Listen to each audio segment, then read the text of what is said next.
ng inang Bangag at si Lisa Tanas na national problem na nagpapahamak sa inyo. Eh di, good luck sa inyo. Good luck sa inyong singhot excursion.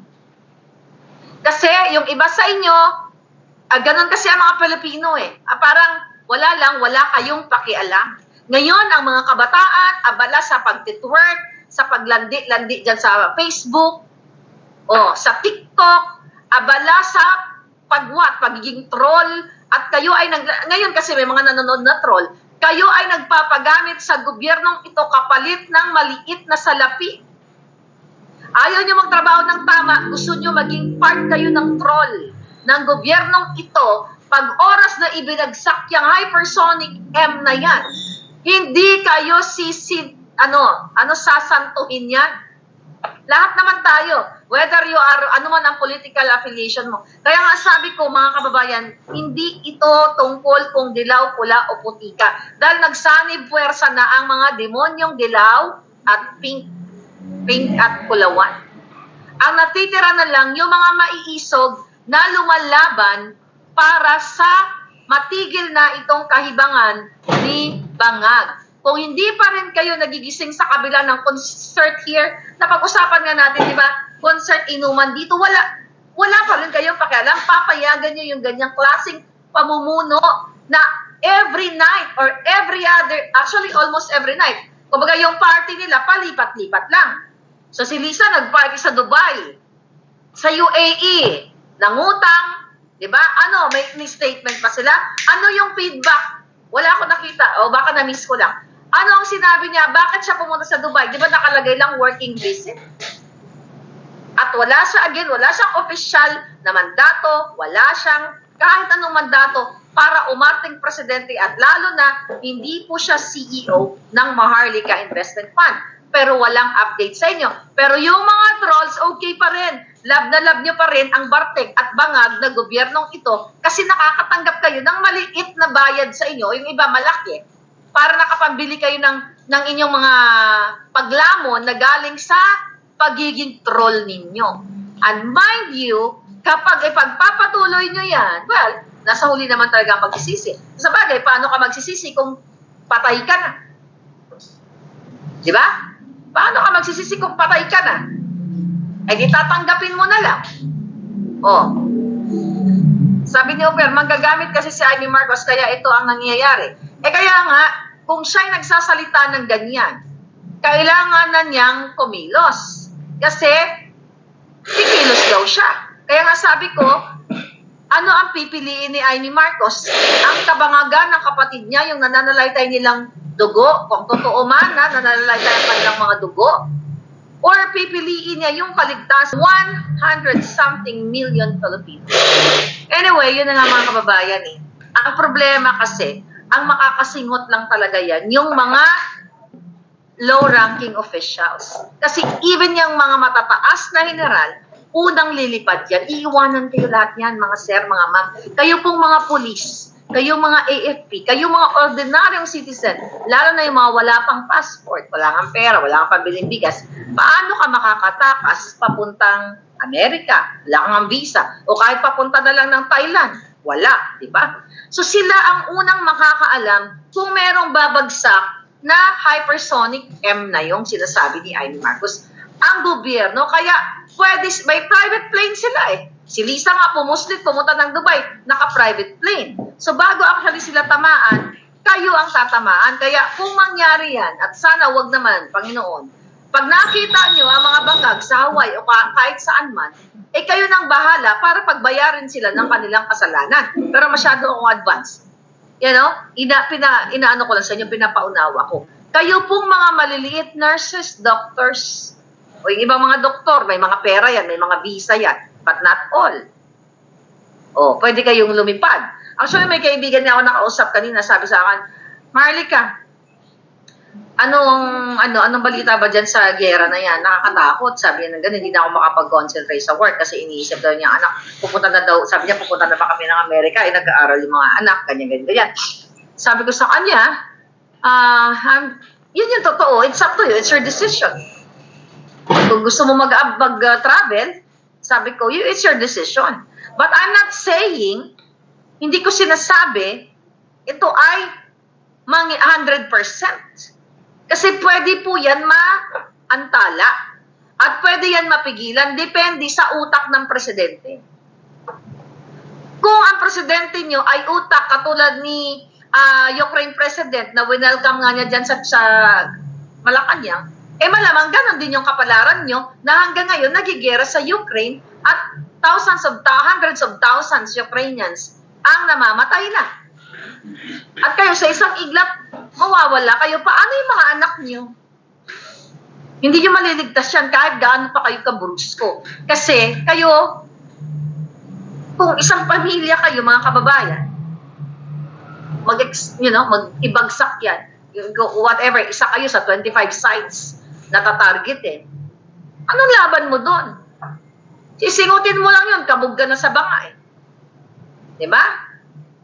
So you have to act now.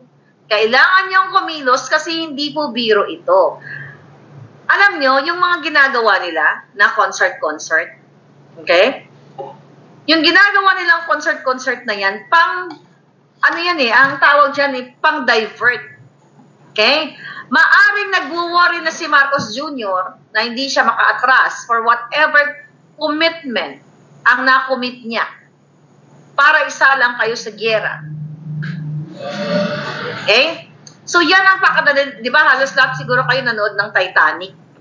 Yung Titanic, si Rose and Jack, di ba? May scene doon na habang lumulubog na, di ba, yung barko, may nagmumusika, di ba, tuloy pa rin yung kalangsalan, kasi parang they want to forget to divert na lulubog na yung barko eh. Pero nagmu-music, nagda-dance pa rin sila, nag-enjoy pa rin sila. Tama ba yung pagkaalala ko? Kasi that was very famous. The last time na panood ko yan, at the first time na napanood ko yan, 90s yan eh, batang-bata pa ako. Di ba? Patuloy yung paghaharana, patuloy yung festival doon sa barko. So I think parang yan yung ginagawa nila ngayon. Concert. Para hindi malaman ng tao na may nagbabadyang panganib. Kasi hindi naman nila sasabihin sa iyo eh. Sa inyo, lahat nga sikreto eh. Kaya nga yung mga informante natin, pinapadarating sa akin, okay, sa iba pang mga palangga, na kailangan maging handa kayo. Kung kahit naman saang bagay, dapat maging handa tayo. Diba? Kasi sa lindol, sa baha, dapat handa tayo. Pero iba yun kaysa dito sa bang-bang-bang ng China. Okay? Okay. Sabi ni Gerald, yung Titanic, nagtsuktsakan sila Jack at Rose. Oo nga, ang ganda ng ano na yan, ang ganda ng scene na yan doon sa baba, di ba? Okay. Alam mo ba kaya ako na-inspire na mag-cruise na well? Because of that movie. Nung nasa Pilipinas pa lang ako, sabi ko gusto ko yan. Gusto ko yung mga ganyang mga drama-dramang mga kasayahan sa malaking barko. Kasi nasakyan ko lang nung bata ako, mula Bisaya papuntang Maynila. Yung barko na MV, kung ano-ano may mga barko pa ba ngayon? 3 days ka from Bisaya papuntang Maynila. Tapos pag wala kang pera, doon ka lang sa third class. Kasi wala kang pera, di ba? Doon ka lang, parang tabi-tabi kayo. Parang sa boarding house. Okay? So yun yung nag-inspire sa akin. At also, nag-inspire din sa akin, yung di ba, supposedly mag-meet si Rose and Jack sa Santa Monica Pier. O, bigla ko naalala, di ba? Panoorin niyo yung movie na yon uli. Di ba? Hindi na sila nagkita kasi lumubog na nga yung barko, di ba? Yun yung nag-inspired sa akin. Kaya nga, I'm enjoying Santa Monica, California. O, di ba? Wala palang imposible sa pangarap. Totoo yun. Imagine nung napanood ko yung movie na yon. Sabi ko, one day, pupunta ako na sa Santa Monica Pier na yan. Nung hindi natuloy si Jack and Rose, natupad ko yun. Then yung pag-cruise, on the lighter side lang palangga, kasi yung pinag-uusapan natin, malungkot ito eh. On the lighter side, sabi ko, one day, kapag napunta ako sa Jamaica or wherever, gusto ko umikot sa mundo at sasakay ako sa malaking barko. And yeah, sabi ko nga, as long as you can imagine it, you can have it. And you have to work for it. Okay? Ganun ang buhay. But, going back tayo, alam niyo, ang sarap mangarap eh. Ang sarap mangarap, pero pagtatrabahuan mo ang mga bagay-bagay sa buhay. Pero sa ngayon, sa Pilipinas, paano ka, kahit punong-puno ka ng pangarap, kung ang gobyerno mo ay bangag, bartek, Kung ikaw ay may negosyo ngayon, bibinggahin ka ng gobyernong ito, pagtitripan ka, sisilipin lahat ng mga gagawan ka ng mga butas para magkaroon ka ng violation. Ano, sasala nga kayo sa bang. Sabi ni Bantaw, sino? Can you comment yung mga sumakay sa barko, yung mga sa barkong sinakyan ninyo? Bantaw, Gasnulak, MV Virginia, Cebu. Kalimutan ko na eh. MV, ay di ba may mga bumagsak na barko, may mga nalubog na barko dati. MV, kasi yung mother ko at ang mga kapatid ko, nakasakay sila sa barko na muntik na mabagsak. MV Don Juan ba yun?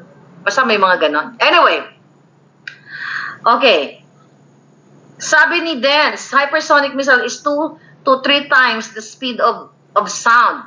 Yes, the speed of sound or March 5, di ba? 5 times daw palangga eh. 5 times. So kung 5 times, in-explain ko kanina, it's like 6,700 kilometers or 3,800 miles. Masanay ako mag-compute sa miles eh. Kaya kong computein sa utak kung gaano kalayo ang miles. In-explain ko na nga kanina yon. Kung ang ako pag nagda-drive ako dito, no? Ang speed ko 65 miles ang limit per hour. So ako nag-80 ako. 81, 80. So pag nag-85 ka, huli ka na. I remember, tina-challenge ko yung police. Na-vlog ko yata yun eh. Tina-challenge ko yung police, katabi ko. Sabi ko, mag-80 nga ako. Na-try ko. Katabi ko lang siya. Direction ko nga kung huliin ako. 81. So nag-82 ako. Pinara niya ako. Talagang pinara ako ng police na overspeeding daw ako. Sabi ko na gano'n, I'm on 80 speed. At naka-cross control ako, kaya lang, on and off. Basta parang gano'n yung eksena doon. Pero binigyan ako ng warning. Na-vlog ko yun dati. Parang hindi ko na inulit yun. Hindi na ako nagta-challenge ng mga mga highway patrol. Hindi ko sila sina-challenge kasi hanggang 80 lang ako. Nagko-cross control na ako. Anyway. Yeah. Doña Paz. Di ba yung Doña Paz yan yung lumubog? M. Doña Paz. Okay? Orlando Macabos. Ano yung mga sinakyan ninyo? Kasi naalala ko yun eh. 80 ka palangga. Si Chin Chin Cheng, 80. Huwag ka na mag-82 kasi baka mahuli tayo. 79, 80 is okay. Super Ferry. Meron pa ba Super Ferry hanggang ngayon? Okay? Non-time watch, si Commander Aguila at si Judson Corpus. Sulpicio Lines. Oh, may mga barko pa ba ngayon? Oh, ang dami pala, oh. Like, diba? Anyway, mga kababayan. So, eto ay huwag tayong matakot. Okay? Kesa naman hindi natin sasabihin. Ayan, ang Senadora Amy Marcos nagsabi na may 25 po na targets ang China. Hindi ito para takutin kayo. Ito ay para maging aware kayo. At dapat nga ang gobyerno ang nagsasabi sa inyo kung ano yung mga possible na mangyari para mapaghandaan ninyo. Kasi kung ako tatanungin ninyo, kung sinabi ni Senator Amy na mayroong 25 na target ang China at narinig ko na possible na magkakaroon ng bang-bang-bang at hindi yung bang-bang-bang na ganyan, kundi sisingutin mo lang. If I have money, I will fly. Kung meron akong pera, kunyari may mga anak ako, lilipad ako ngayon din. Kung kaya ko i-sustain yung buhay ko kung saan man ako pupuntang bansa. I'm just saying, ako yon. Bakit ko i-risk ang buhay ko sa bangag na gobyernong ito?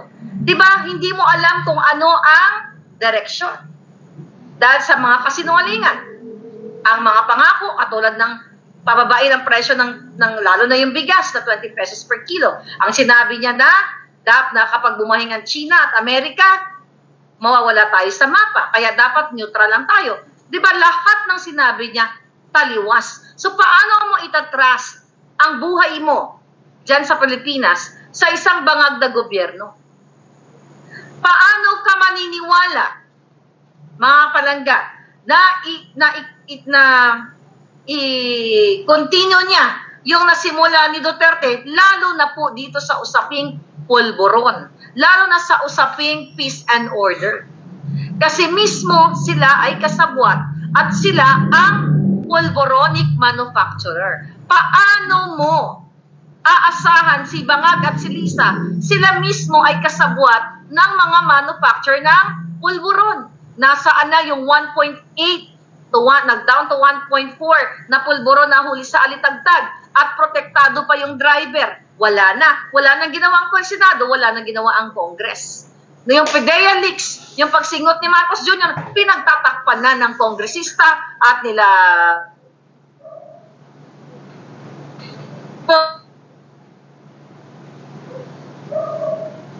ni Senate President Escudero. So pinagtatakpan nila yung pangingidnap ni Lisa dun sa distressed mother, ay sa anak ng distressed mother. Ayaw pag-usapan, ayaw nilang pagmitingan dyan, o ayaw gawin ng gobyerno para mabigyan ng hustisya. So how can you trust this Bangag? Kaya sabi ko, kung ako ay may kapangyarihan, kung ako ay may kakayahan, meron akong pera sa ganitong bangag na presidente, aalis ako ng Pilipinas bago pa makasinghot ng pulbura ang aking mga anak. Pero hindi nyo kaya kasi wala po kayong kakayahan. Hindi nga kayo makabili ng bigas. Ito pong pinag-uusapan natin, pinlay ko na kanina, from the statement of Senator Amy Marcos, walang iba kundi ang kapatid niya. Kaya kung meron man pwedeng mag-redeem sa pangalan ng mga Marcos, okay? Well, actually, hindi na mariredeem. Kung meron mang magtubos sa buhay ng bawat huwag na yung pangalang Marcos, kung meron mang pwedeng makapagligtas sa inyo, isa dito si Amy Marcos dahil siya ang naglagay sa inyo, hindi siya ay naging kasangkapan na ilagay kayo sa peligro na ang kanyang kapatid ay bata pa lang ay addictus benedictus niya. Ipinahamak niya ang buhay ng 100-something million Pilipino para magkaroon ng presidenteng addict sa pulburon. So kung gusto niyang tubusin ang kasalanan niya sa mamamayang Pilipino, kung ang inaantay nila ay June 30, this is the time now para sabihin niya sa buong mundo na ang kapatid po niya ay dumudugo ang ilong sa kasisinghot ng pulburon. At ang asawa niya, ang sister-in-law niya, ay walang humpay ang pagnanakaw, pangkikidnap, lahat ng kababuyan sa bansang Pilipinas. At pag-acting presidente, nakita nyo naman sa Dubai, ang pagkukonsert, lahat ng kadyutahan ng mga buwaka ng inang ito. Kailangan mo, Senator Amy Marcos, pagbayaran ang mga ginawa mo, pambubudol sa aming lahat, na isinalang mo si kapatid mo na isa pa lang addictus benedictus. Kailangan mong tubusin ang mga kasalanan mo sa mamamayang Pilipino na ibabangon nyo ang mga Pilipino sa kahirapan, yung pala ilulubog ninyo dito sa pulboronic or hypersonic coming from you. Ngayon, may statement po, sa papasok lang, si Senator Amy na mayroong 25 targets ang China. As a senator, responsibilidad niya and accountable siya sa kanyang mamamayan, sa bayan. Well, that's sign of transparency kasi naging transparent siya at least na sinabi na mayroong siyang nabalitaan o intel report na tatargetin ng China ang Pilipinas. When? I don't know. Pero ayon sa aking information, merong timeline na September. But you'll never know. Hindi natin alam yung mga internal na awayan ng China at ng Pilipinas, yung Kalechian ni Kuti, hindi natin alam kasi hindi ba sila nagsasabi ng katotohanan. Baka anytime, and I don't think ang kalaban, ito, make up your mind. Pag ikaw ay nakikipaglaban, hindi mo pwedeng sasabihin sa kalaban mo na, oh, sa September aatakihin kita. Eh di nakapaganda yung kalaban. Okay? Yun yung sinasabi sa atin ng informante. Pero, hindi ibig sabihin nun mangyayari sa September. Pwedeng hindi mangyari. O pwedeng mapaaga. Diba? So, yan ang ano ninyo.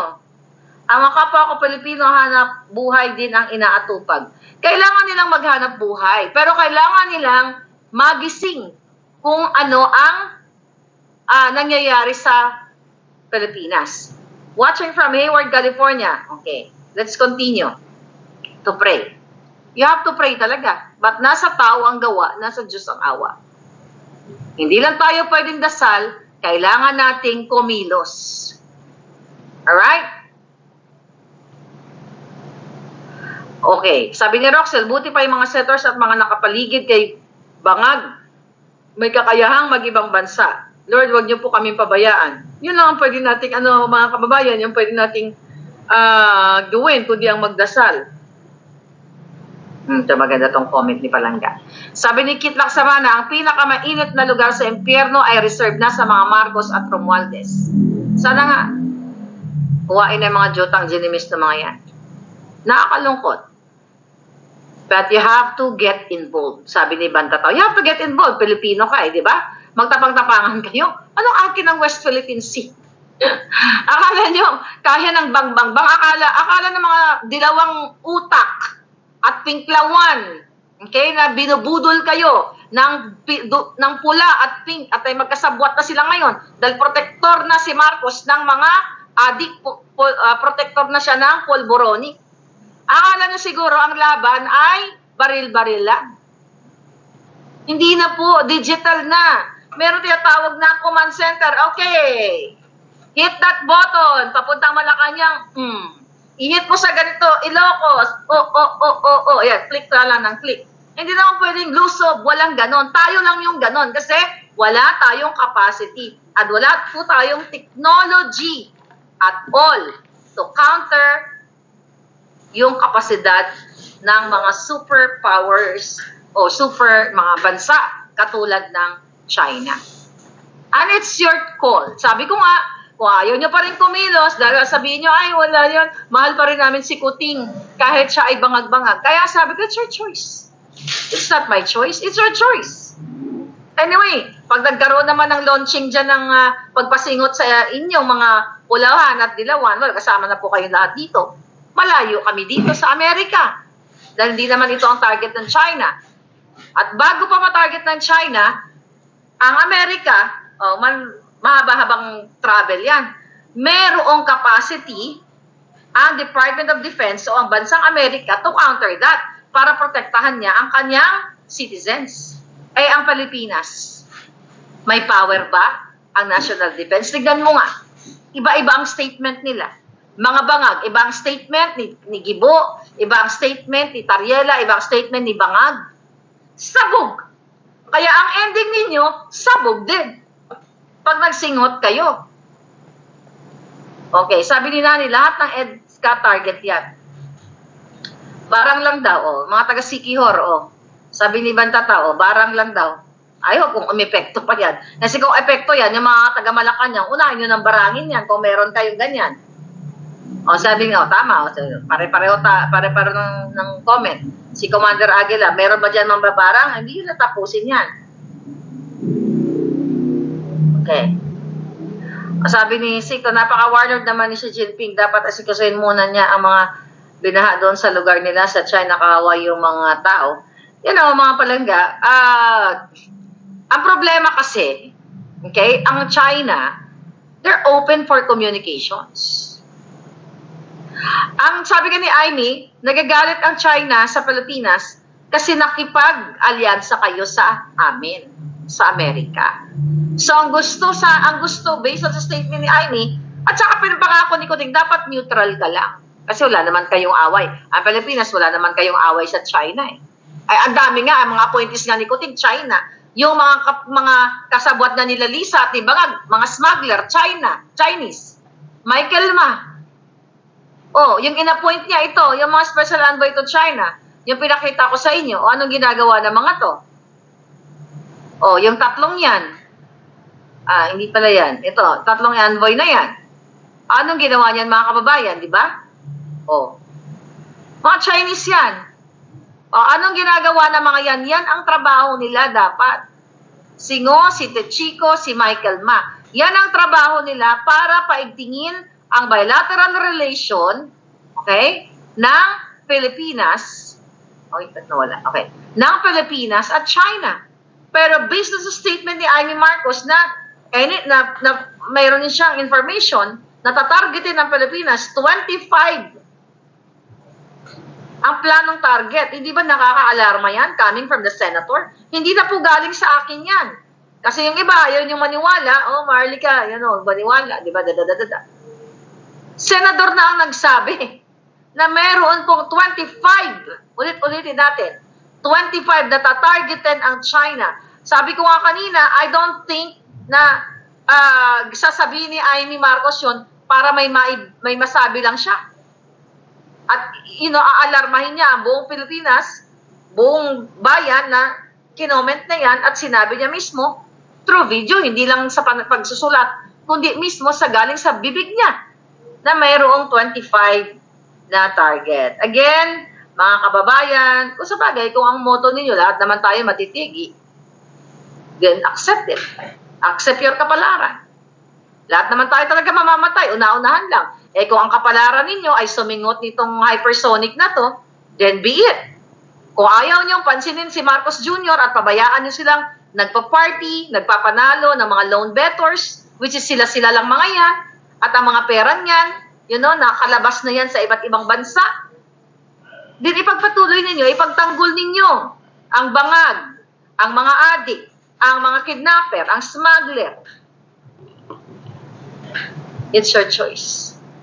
And good luck dun sa mga dilawan at mga pulahan. Okay, ganito gawin natin. Suportado ni si Kuting at si Bangag, Kuting pa rin. Tignan ninyo ang mga anak ninyo. Yung mga bunso ninyong anak, mga babies, from 0 to toddler, mga nagbibinata ninyong mga anak, mga dalaga. Tignan ninyo mga dilawan at mga pinklawan. Habang natutulog sila, sasabihin mo, tignan mo, habang natutulog yung mga anak ninyo, anak, pasensya ka na. Kasi mahal na mahal namin si Bongbong Marcos kahit siya po ay bangag. Kahit siya ay bangag. At si Lisa na kahit lasinggera, kahit na nakikita na namin anak yan sa TV, nanghaharbat ng alak, nakikita na namin yung mannerism ni Marcos Jr. na siya ay bangag. Mahal namin siya anak Ibuwis nyo na ang buhay ninyo mga anak. Yan, tignan ninyo mga anak ninyo. I'm telling you, bago sila matulog. Sabihin nyo sa kanila, anak, pasensya ka na, ibubuwis ko yung buhay ninyo Kasi dapat manatili si Marcos Jr. Kasi matapang siya Gusto niya anak makipagyera sa China. At atin anak ang West Philippine Sea. Kailangan lumaban tayo dahil matatapang tayo mga Pilipino. Kaya anak, kung mamamatay tayo, sama-sama tayo. Yan ang ibulong nyo. Mga dilawan, pinklawan, pulahan. Yan ang ibulong nyo every night. Bago matulog ang mga sanggol yung anak. Dahil sa pagsuporta nyo sa isang bangag at bartik na administrasyong ito. At sana hindi kayo lumuha ng dugo pagdating ng panahon na sabi ko nga, wag naman sana pahintunutan ng Diyos na mangyari yan.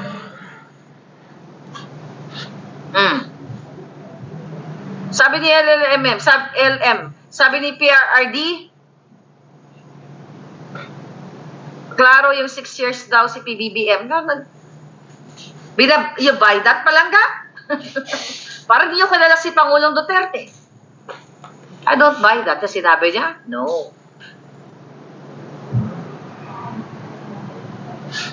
Sabi ni Ma'am Parvina, ang family ko, kung di pa ako magkakwento sa kanila, wala silang alam, walang balita ang mainstream media. Ayun na nga. Kaya kayo mga OFW, kayo ang kanilang katuwang dahil hindi na nga sinasabi ng mainstream media. Let's talk about mainstream media. Yung mga companies na yan, mga palangga, lilipad din yan sila. May mga private plane yung mga yan. Lilipad sila kapag binagsak na ng China yung 25 targets na sinasabi ni Senator Amy Marcos. Kapag durog na kayong lahat, tsaka sila babalik. Ngayon, magsasabi sila uli na they're hero, pinoprotektahan nila. So, it's the same cycle. Okay? Nalolokoy na naman yung mga Pilipino. But I don't think na mangyayari yan. Dahil kung matira sa inyo, kayo na ang tumarget naman sa mga taksil sa bayan. See that? Kaya kung talagang gusto niyo paglaban si Marcos Jr., ibulog niyo. Namnamin niyo yung mga posibleng mangyari. Ipagpalit nyo ang kinabukasan ng mga sanggol nyong anak o mga bata, mga kabataan. Ipagtanggol nyo si Marcos Jr. kapalit ng buhay ng buong pamilya ninyo. Kapalit ng kahirapan na dinadanas ninyo. Kapalit ng mga adiktos sa kalye, sa iskinita na ngayon, napakalat-kalat. It's your life. Uli, malulungkot lang kami dito sa Amerika na makikita namin na kayo po ay sumisinghot na ng pangpagurbur. Katulad ng nangyayari sa Ukraine. But if you really want to be Ukraine, then be it. Isalang nyo ang inyong mga anak and good luck. Suportahan nyo pa rin ang bangag, ang adik, lahat na ng klaseng ng mafia at sindikato. Bahala na kayo. Ay, nako. Muli, ang kapalaran ng inyong mga anak ay nasa inyong mga kamay. Kung patuloy nyong suportahan na nakikita nyong binababoy na kayo ni Lisa, national problem, ng mga demonyong ito, masahol pa, nalagpasan nila sa Satanas, then it's your life again. Mga nurses na ginamit na yung heya ninyo, hindi nyo pa natanggap, mga healthcare workers, then suportahan nyo. Good luck! Anyway, sige na mga palangga, mag-isip-isip kayo. Sana makapag-isip kayo ng tama. Batik ako, hindi ako titigil. Kahit na magkadurog-durog na kayo dyan, lalo tayong mag-iingay dito. Pero hindi yun na ako maririnig. Kasi nakasingot na kayo eh. Kawawa naman kayo. Diba? Mamimiss nyo. O, hindi yun na mamimiss. Tulog ka na, wala ka nang mamimiss. Tapos ng storya mo sa buhay. Yun lang mga palangga. Sadly, some Filipinos are still numb and playing dumb, sabi ni Cora McCarver. That's true palangga. Kaya nga tayo dito ay nagigising sa inyo. Malungkot talaga to. Do you think di ako nalulungkot? Sa tingin nyo ba? Sa tingin nyo ba magdidiwang ako pag nangyari yan sa Pilipinas? Kaya nga tayo nandito eh. Para kayo gisingin at may mga tao pang matino sa gobyerno na pinapaalam sa inyo ang mga planong kababuyan ng bangag at bartik na gobyernong ito. Yun lang mga palangga. I'll see you again later. Thank you.